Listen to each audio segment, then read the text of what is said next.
come with us on a day trip to Portland. My roommates and I went to Hopscotch in Portland. Hopscotch is like this visual arts museum that you can walk through. The first room we went in was this fun little bar where we got to get drinks. I got my virgin pina colada. Jenna took my cherry. How rude. And then Jenna got this colonoscopy bag. Just kidding.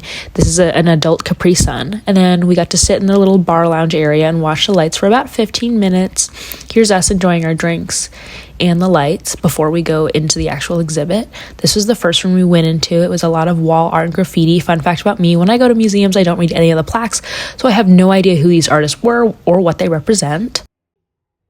Here's one mural we were standing by, and here's me trying to make a move on Jenna. Didn't work. Then we got to make our own graffiti in this other room. They give you these spray cans and they virtually project what you want to paint onto the wall. Then we went into these rooms. They were all different colors. I didn't really understand why, because again, I didn't read the plaques, but this one kind of looks like we were in an oven that was trying to cook us. Here is the blue room. Everything was super duper blue.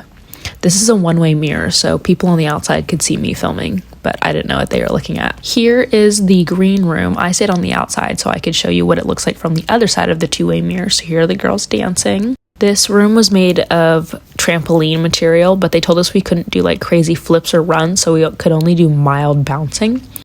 So here's us bouncing. Here was the next room. This is one of our favorite rooms.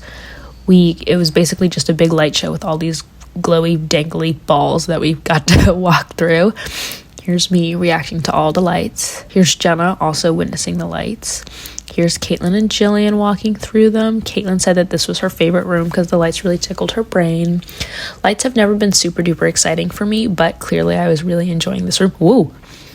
It was super duper pretty. We hung out in here for at least 15 or 20 minutes. This is the longest we spent in a room. Here's me reacting to one of the next exhibits. This big tunnel is made out of plastic bags. It's supposed to be a representation of the amount of plastic bags America goes through in 5 minutes every single day. Then we got to go into the secret garden. I can't tell you what the secret garden is because it's a secret. And then we went into the ball pit. Only Jenna and Jillian went in there because Caitlin and I were getting a little tired and I didn't want to put my drink down, but they had a lot of fun. There were a lot of children here. I'm not the biggest fan of children, so if you're also not a fan of children, I'd recommend going to it at night. Here's Caitlin dancing behind one of these kaleidoscope projectors. Caitlin is the world's best dancer. She's so talented. Every time we go out, I always think, man, I wish I could dance like her. Get it. Her hips don't lie, folks. Shake it. Shake it. And that was it.